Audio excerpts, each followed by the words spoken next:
مبارک ثانی کیس کے بارے میں آپ کا اب کیا ریویو ہے جب اس پہ نظر ثانی ہو گئی اور وہ پیراگراف نکال لیا گیا جس پہ اعتراض تھا یا جس کی وجہ سے احتجاج تھے؟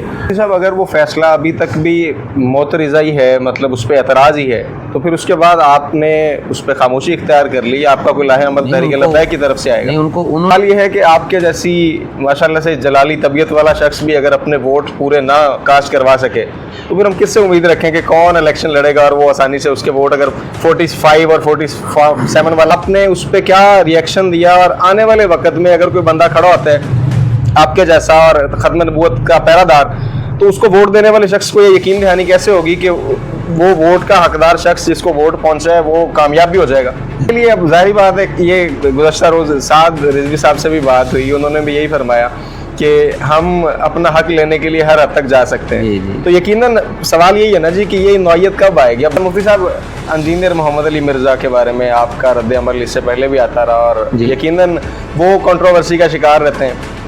ان کے پچھلے دنوں میں ان کو کہا جانے لگا کہ جی وہ قادیانیوں کے فرنٹ مین ہیں، باقاعدہ کیسر احمد راجہ صاحب۔ اس پر ایک سوال۔ دوسرے نمبر پہ قادیانیوں کو وہ کہتے ہیں جی وہ باقاعدہ طور پہ ڈکلیریشن کے تحت کافر نہیں ہیں، اور بلکہ ان کو بھی مسلمانوں کا ایک فرقہ گنا جانا چاہیے۔ تو آپ کا کیا موقف ہے کہ ایسے فتنوں سے بچاؤ کے لیے نئی نسل کے لیے آپ کیا پیغام دیں گے؟ فرنٹ مین نہیں ہے، نوجوان نسل کے لیے آپ کیا پیغام دیں گے؟ کیسے بچنا ہوگا وہ نوجوان؟ تو سوال یہ ہے کہ مفتی فضل احمد چشتی سے بنیادی طور پہ اختلاف کس بات پہ؟ مفتی صاحب تحریک لبیک نے جو دھرنا دیا تھا، فلسطین مارچ، 3 بڑے مطالبات تھے، اس حد تک کامیاب ہوئے ہیں ان تینوں کو منوانے کا کہ اگر اسٹیبلشمنٹ کے ساتھ کوئی بھی پارٹی وہ جب تک ان کے مطابق سیٹ نہیں ہوتی وہ حکومت میں نہیں آتی۔ ٹھیک ہے، کیا خیال ہے کہ تحریک لبیک جو ہے وہ کہیں پہ کوئی ایسا معاہدہ یا کہیں پہ کوئی سیٹنگ بنا سکتی ہے کہ جس سے کم از کم اقتدار میں آیا جائے، اس کے بعد آ کے معاملات کو مزید حل کر لیا جائے؟ جو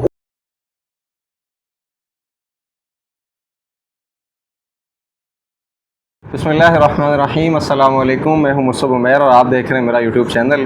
میرے ساتھ موجود ہیں مفتی حسن رضا نقشبندی صاحب جو کسی تعارف کے محتاج نہیں، علامہ خادم حسین رضوی صاحب والا لہجہ اور ان کے والی گرج اگر آج بھی تحریک لبیک کے رہنماؤں میں کسی لہجے میں مکمل طور پر دیکھنے میں ملتی ہے تو وہ علامہ صاحب کے شاگرد مفتی حسن رضا نقشبندی صاحب ہیں۔ سب سے پہلے تو مفتی صاحب بڑی نوازش، آپ نے اپنا قیمتی وقت دیا، آپ کا بہت شکریہ، سلامت رہیں۔ السلام رحمۃ۔ میرا سب سے پہلا سوال مفتی صاحب یہ ہے بلا تاخیر کہ مبارک ثانی کیس کے بارے میں آپ کا اب کیا ریویو ہے جب اس پہ نظر ثانی ہو گئی اور وہ پیراگراف نکال لیا گیا جس پہ اعتراض تھا یا جس کی وجہ سے احتجاج تھے؟ ختم نبوت کے حوالے سے سب سے زیادہ آواز یقیناً آپ نے اٹھائی، اور قاضی صاحب کے بارے میں، قاضی فیض عیسیٰ کے بارے میں آپ کے الفاظ، یقیناً ختم نبوت کے بارے میں تو الفاظ کا چناؤ پھر اسی طرح سے ہونا چاہیے۔ اب آپ کا کیا خیال ہے کہ وہ فیصلہ جو ہوا ہے اب آپ اطمینان سے ہیں یا ابھی بھی آپ کو اس میں شبہات ہیں؟ بسم اللہ الرحمن الرحیم۔ آپ کے چینل کی وساطت سے دنیا بھر کے مسلمانوں سے میں درخواست کرنا چاہتا ہوں کہ مسئلہ ختم نبوت یہ کوئی بچوں کا کھیل نہیں ہے، یہ اتنا نازک مسئلہ ہے کہ تمام علماء ربانیین کا اس مسئلے پر اتفاق ہے کہ اگر حالت نماز میں 100 200 400 500 خیالات ایسے آ جائیں جن کو بندہ زبان پر نہیں لا سکتا، اس کے باوجود اس کی نماز فاسد نہیں ہوتی، نماز باطل نہیں ہوتی، نماز ٹوٹتی نہیں ہے، کیونکہ بندہ مومن کا ایمان کامل نہیں ہے، وہ ناقص الایمان ہے۔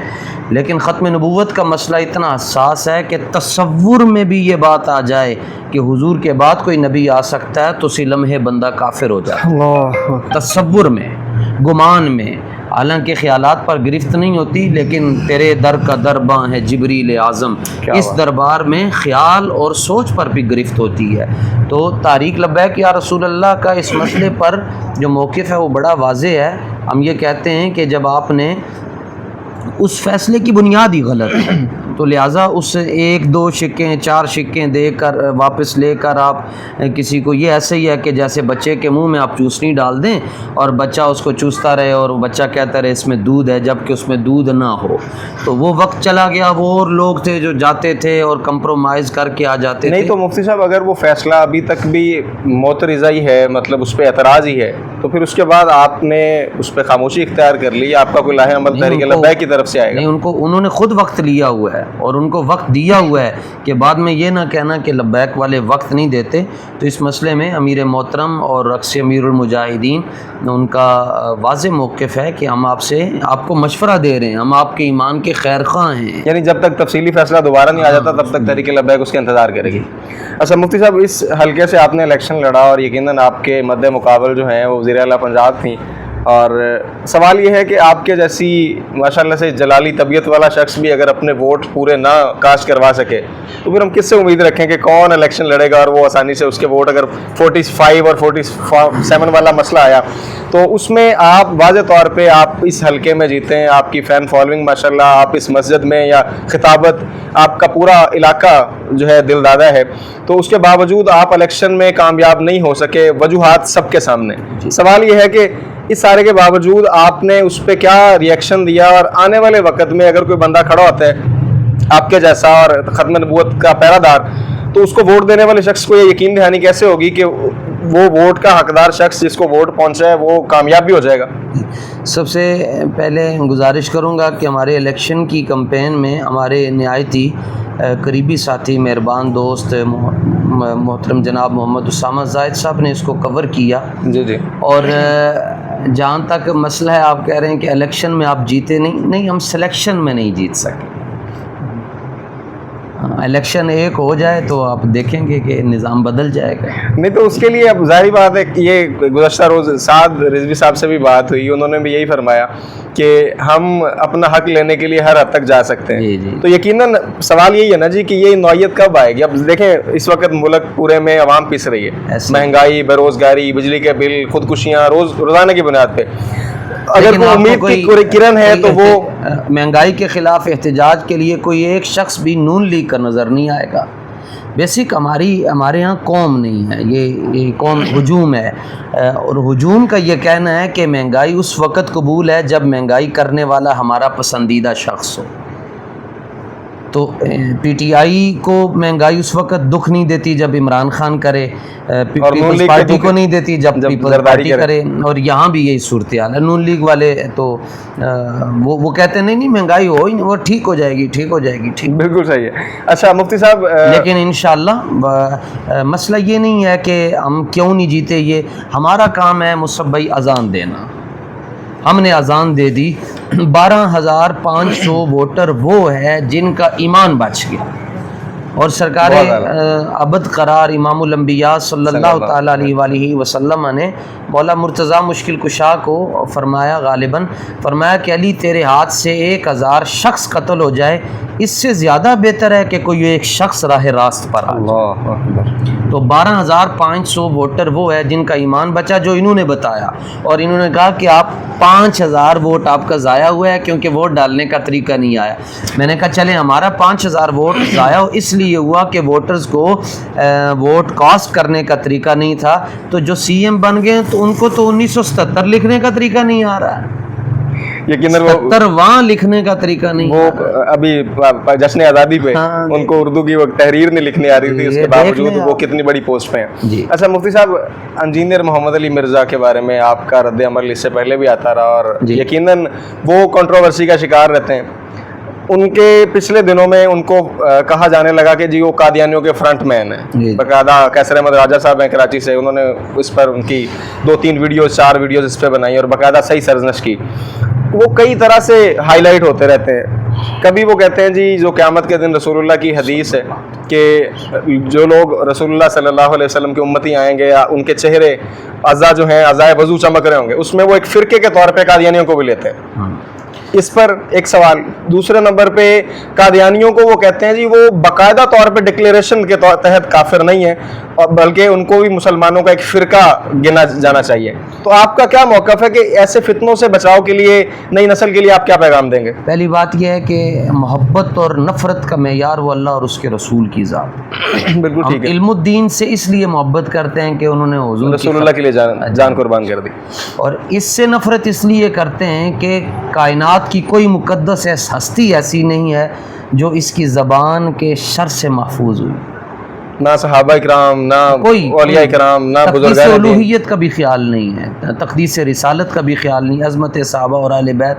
تو یہ جن کا نام لے رہے ہیں انہوں نے ان کو فرنٹ مین کہا. چونکہ مجھے انگریزی تو نہیں آتی، میں اردو میں اس کو آسان کر دیتا ہوں، یہ دلال ہیں مرزائیوں کے، یہ فرنٹ مین نہیں ہے. نوجوان نسل کے لیے آپ کیا پیغام دیں گے، کیسے بچنا وہ ہوگا؟ نوجوان نسل وہی ہے کہ جنہوں نے برگر شوارما کھا کے بڑے ہوئے ہیں. اقبال کہتا ہے سیرت فرزند ہا از امہات، ماما چنگی ہومن تے پتر حضور دی عزت تے پیرا. کیا بات، بہت تو جیلمی کے لیے اب تو میں کل بھی رات کو چونکہ سفر سے جب لیٹ آتا ہوں تو کچھ کتے ہوتے ہیں کچھ ایسے بد نسلے کہ وہ ہر گاڑی کے پیچھے انہوں نے بھونکنا ہوتا ہے اور بھاگنا ہوتا ہے. بالکل تو صحیح. میں جب کتے بھونکتے ہیں تو ان کو کہتا ہوں چپ کر، تیرے منہ جیل میں پا چھڈا. چپ ہو جاتے ہیں، کتے نوں سمجھ آ رہی ہے. ان کو پتہ لگ جاتا ہے کہ کس کی بات ہو رہی ہے. ہاں. اچھا مفتی صاحب، اگر یہ غیر پارلیمانی لفظ ہو تو اسد صاحب اور اسامہ صاحب کے کہنے پر آپ اس کو ایکسپنج کر دیجیے گا. اچھا مفتی صاحب، ڈیفینیٹلی علماء کرام کا جو آپس میں اتفاق ہوتا ہے یا کہیں پہ اختلاف ہوتا ہے، اختلاف سے ظاہری بات ہے عام لوگوں پہ بڑا منفی تاثر جاتا ہے. مفتی فضل احمد چشتی صاحب کے بارے میں یقیناً اختلافی رائے، ان کا بیان بھی بڑا مطلب اس طرح سے آتا ہے. تو سوال یہ ہے کہ مفتی فضل احمد چشتی سے بنیادی طور پہ اختلاف کس بات پہ؟ ہاں، ہمارے استاذ گرامی حضور امیر المجاہدین رحمۃ اللہ تعالیٰ علیہ نے داڑھی شریف سفید کی اور سفر حضر میں کی. آپ فرمایا کرتے تھے کہ جو خصوص کا منکر ہو جائے پھر وہ نصوص کا بھی منکر ہو جاتا ہے. جو خاصیتیں اللہ نے کسی کو عطا کی ہوتی ہیں جب آپ اس کا انکار کرتے ہیں پھر وہ انکار کرتے کرتے آپ آیات کا انکار کر جاتے ہیں. تو یہ موصوف جن کا نام آپ لے رہے ہیں یہ پہلے خصوص کے منکر تھے، اب نصوص کے منکر ہو گئے ہیں. فضل ہی نہیں ہے، باقی سب کچھ ہے، فضل نہیں ہے. فضل ہوگا تو بات بنے گی. بات. اچھا مفتی صاحب، میری گزارش یہ تھی کہ علماء کرام کا اگر آپسی اختلاف ہے تو عام لوگوں تک جب پہنچے گا یقیناً دونوں طرف سے فالوورز ہوتے ہیں، جی. عام بندہ پس جاتا ہے. دیکھیں میں اختلاف اور مخالفت میں فرق ہے. جی جی. اختلاف رحمت ہے اور مخالفت زحمت ہے. وہ جن کا آپ نام لے رہے ہیں وہ اختلاف نہیں کرتے، وہ مخالفت کرتے ہیں.